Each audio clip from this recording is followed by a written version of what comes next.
Bonjour et bienvenue dans cette vidéo. Aujourd'hui, je suis en train de lire le psaume le plus long de la Bible, qui est le psaume 119. Je dirais souvent, j'appelle ce psaume le psaume des amoureux de Dieu, ceux qui sont amoureux de la parole de Dieu, qui aiment à la lire, aiment tout particulièrement ce psaume qui est vraiment un psaume d'amour. C'est vraiment un hymne, une ode à l'amour pour Dieu. Et on y découvre aussi comment Dieu, il est fait exaltation des commandements, des préceptes, des ordonnances, des enseignements de Dieu à l'égard des hommes, à l'égard des hommes de foi, à l'égard des hommes, des saints hommes, et à l'égard de ceux qui aiment la piété. Dieu nous explique souvent qu'il révèle ses secrets à ses amis et que Dieu ne révèle pas ses secrets au grand nombre. Les secrets de Dieu sont livrés comme,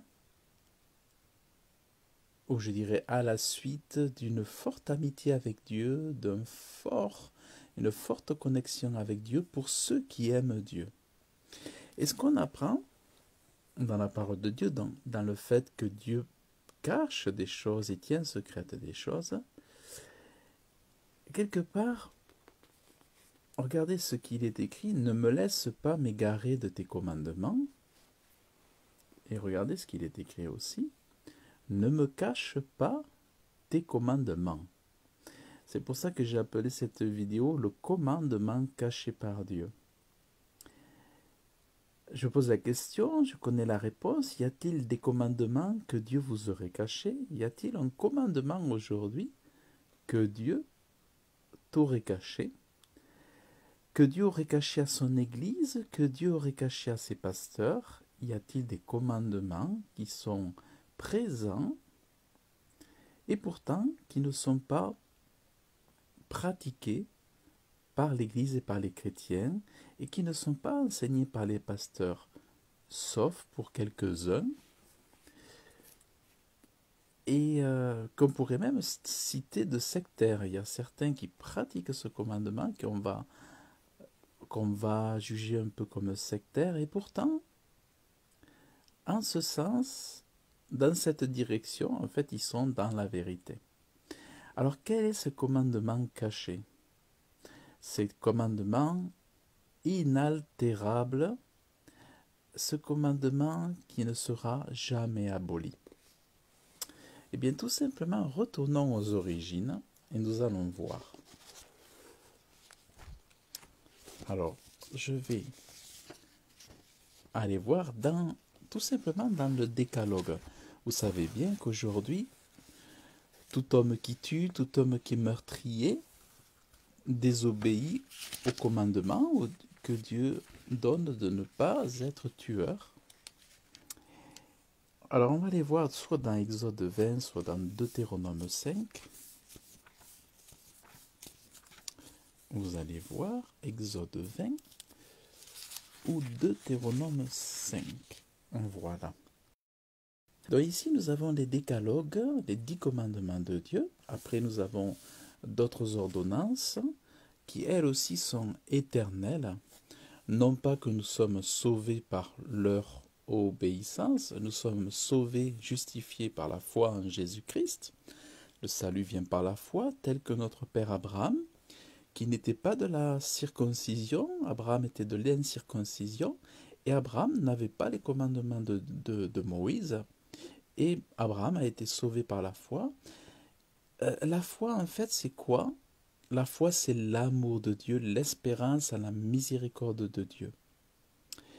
Et la foi ne s'appuie pas sur ce que nous sommes, mais sur ce que Dieu a promis. Je dirais que celui qui veut être sauvé, par exemple, par les observances ou par sa bonté, celui qui pense aller au paradis par par sa personnalité, par sa bonté, lui, il se dit, bon, moi je vais rentrer au ciel parce que je suis bon. Eh bien Dieu lui dit à celui-là, non, tu ne peux pas rentrer au ciel parce que tu es bon, tu ne peux rentrer au ciel que parce que tu as foi en moi et que tu as foi dans le salut que j'ai donné aux hommes, c'est-à-dire en Jésus-Christ. Et en fait, qu'est-ce qui se passe une fois qu'on a la foi d'Abraham et que nous sommes de la semence de la foi et que nous sommes de ceux qui sont de la justice de la foi, par la foi et par la grâce, eh bien, une fois entrés dans cette grâce, nous aimons plaire au Père, nous aimons plaire à Dieu, et alors nous faisons les bonnes œuvres et nous pratiquons les commandements de Dieu parce que nous sommes sauvés et non pas pour être sauvés. C'est-à-dire le salut précède l'observance au commandement. C'est par amour pour Dieu, par reconnaissance à Dieu que nous pratiquons alors ces commandements.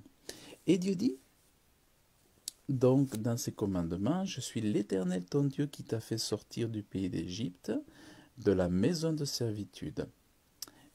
Et là il dit, tu n'auras point d'autre Dieu devant ma face. Alors ce commandement, pour beaucoup, il n'a pas été caché, pour d'autres, il est caché. Tu ne me feras point d'image taillée, ni aucune ressemblance de ce qui est dans les cieux en haut et de ce qui est sur la terre en bas, et de ce qui est dans les eaux au-dessous de la terre. Alors ce commandement est caché de l'Église catholique. Vous voyez, ce commandement dans l'Église catholique, il leur est caché. Et en cela, il ne plaise pas à Dieu. Tu ne t'inclineras point devant elle et tu ne les serviras point. Donc, en cela aussi, l'Église catholique ne plaît pas à Dieu car elle déshonore ce commandement. Et tu ne les serviras point, car moi, l'Éternel ton Dieu, je suis un Dieu jaloux, qui visite l'iniquité des pères sur les fils, sur la 3e et sur la 4e génération de ceux qui me haïssent. Donc c'est là où vraiment, il faut vraiment que les catholiques s'examinent devant Dieu. C'est vrai que le salut est en Jésus-Christ, mais attention non plus à ne pas rendre jaloux. Enfin, Dieu est jaloux, hein. Donc attention à ne pas jouer avec le feu, parce que le feu, ça brûle. Et ceux qui me haïssent, qui usent de bonté envers des milliers de ceux qui m'aiment et qui gardent mes commandements. Tu ne prendras point le nom de l'Éternel ton Dieu en vain, car l'Éternel ne tiendra point pour innocent celui qui aura pris pour son nom en vain. Donc ça, on l'enseigne. Moi, je me rappelle, je l'avais enseigné à mon père, à mon papa qui aujourd'hui est décédé. Je lui avais rappelé des fois de ne pas jurer au nom de Dieu, de ne pas utiliser le nom de Dieu pour le salir et pour faire des gros mots, des grossièretés. Donc attention à ne pas utiliser le nom de Dieu dans des imprécations, dans la virulence et dans la colère. Et voici ce commandement qui arrive ici, qui se trouve entre ce commandement qui arrive ici, se trouve entre ne pas se faire d'autres dieux et entre le tu ne tueras point. Il est au tout milieu des 10 commandements, gros comme le nez au milieu du visage, et pourtant vous allez voir que c'est ce commandement qui est caché, non pas des gens du monde, mais figurez-vous que ce que je suis en train de vous dire, c'est que ce commandement, oui, il est caché même de beaucoup de chrétiens et de beaucoup de pasteurs. Ce commandement a été caché de beaucoup d'églises. Et c'est ça qui est incroyable. Et c'est ça qui est aussi extraordinaire, c'est que à la fin des temps, comme expression de la fin des temps, Dieu nous dit que la connaissance augmentera. Ça, on le voit vraiment dans tous les domaines, la connaissance augmentera, et même dans le domaine spirituel, dans le domaine religieux, la connaissance va augmenter, et Dieu va ouvrir les yeux aux pasteurs pour qu'ils se souviennent que le commandement du jour du sabbat n'a jamais été aboli. et qu'il est évidemment pour tous les hommes, mais tout particulièrement pour l'Église de Jésus-Christ. C'est pour ça qu'avant l'enlèvement de l'épouse va revenir au sabbat. Je le prophétise, aujourd'hui, l'épouse va revenir au sabbat parce qu'elle va se souvenir de ce commandement qui alors jusque-là lui était caché. Il est écrit « Souviens-toi du jour de sabbat pour le sanctifier. 6 jours tu travailleras et tu feras toute ton œuvre, mais le 7e jour est le sabbat consacré à l'Éternel ton Dieu. Tu ne feras aucune œuvre, ni toi, ni ton fils, ni ta fille, ni ton serviteur, ni ta servante, ni ta bête, ni ton étranger qui est dans tes portes. Car en 6 jours l'Éternel a fait les cieux et la terre, la mer, et tout ce qui est en eux, et il s'est reposé le 7e jour. C'est pourquoi l'Éternel a béni le jour du sabbat et l'a sanctifié. » Voilà donc ce commandement caché qui est au cœur du message de cette vidéo, de cet enseignement. C'est véritablement le commandement caché que moi j'ai d'ailleurs constaté lorsque j'ai mis mes premiers pas dans l'église. On voyait bien que « honore ton père et ta mère, tu ne tueras point, tu ne commettras point d'adultère, tu ne seras pas un voleur ». Tout ça, on le gardait, mais je ne comprenais jamais pourquoi on ne gardait pas le commandement du sabbat. Et j'ai compris plus tard que c'est parce qu'il leur avait été caché. Et on voit bien même sur l'église, au sein des églises catholiques, si vous regardez bien, en apparence, ils ont 9 commandements qui ont été gardés par l'église catholique. Et ils ont remplacé le jour du sabbat par le jour du dimanche. En fait, ils ont déplacé le calendrier de Dieu, les lois de Dieu. Le sabbat du dimanche est faux. Le sabbat n'est pas le dimanche. Et le dimanche, c'est un jour qui a été vraiment déplacé. C'est important de le savoir. Donc, ce n'est pas ça le jour du repos. Mais le jour de repos, c'est le 7e jour de la semaine sur la base du calendrier lunaire. Alors si vous remontez un peu dans mes vidéos, que ce soit sur ma chaîne YouTube ou sur Facebook, j'en parle plus précisément. Et si vous voulez plus d'informations à ce sujet, vous pouvez m'écrire ou en commentaire ou en message privé sur le sabbat. Mais là, je ne vais pas vous enseigner sur le sabbat, mais juste vous montrer que ce commandement a été caché. Vous voyez? Donc, je vais essayer de ne pas trop bouger. Donc, souviens-toi donc du jour du sabbat. Vraiment très très important. Et après, donc, on a tous les commandements qui continuent. Honore ton père et ta mère. Tu ne tueras point. Tu ne commettras... Regardez, honore ton père et ta mère afin que tes jours soient prolongés sur la terre et que l'Éternel ton Dieu te donne. Tu ne tueras point, tu ne commettras point d'adultère, tu ne déroberas point, tu ne diras point de faux témoignages contre ton prochain.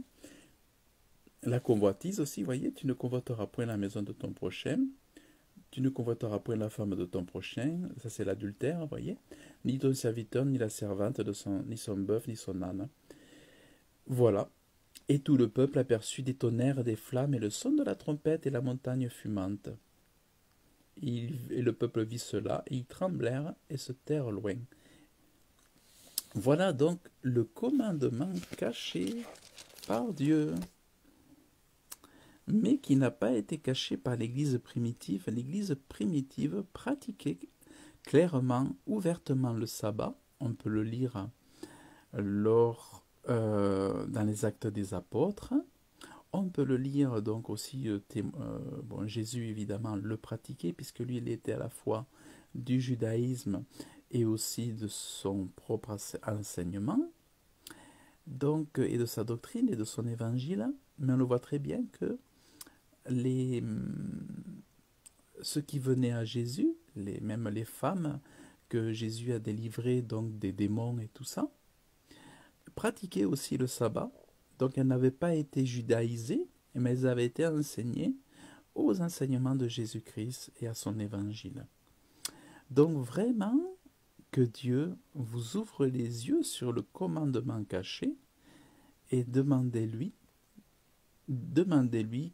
qu'il vous ouvre les yeux et qu'il ne vous cache pas son commandement, et vous verrez alors si ce que je vous ai enseigné, mais avant de critiquer, avant de peut-être même mettre des mots contradictoires pour faire de la contradiction, je vous invite plutôt qu'à réagir par vous-même sur des émotions, sur des impressions, je vous invite à demander à Dieu.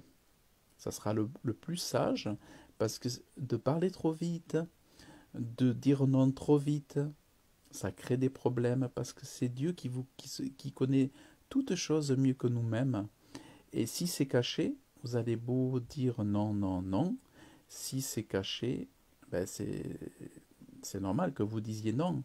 Mais si cela vous est révélé, parce que la parole de Dieu est vivante, et la parole est vie uniquement lorsqu'elle est révélée. La parole est morte lorsqu'elle est uniquement lue. Si la parole que vous recevez n'est pas révélation, elle est morte pour vous, et ces choses n'auront aucun sens. Donc priez vraiment que Dieu vous donne la révélation de sa parole, la confirmation, et qui vous ouvre surtout, qui vous conduise surtout à ces secrets bien gardés. Voilà donc, écoutez, ce que je voulais vous partager.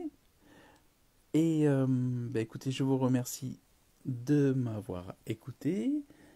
Et vraiment, regardez ce que dit Dieu. Bienheureux ceux qui sont intègres dans leur voie, qui marchent dans la loi de l'Éternel.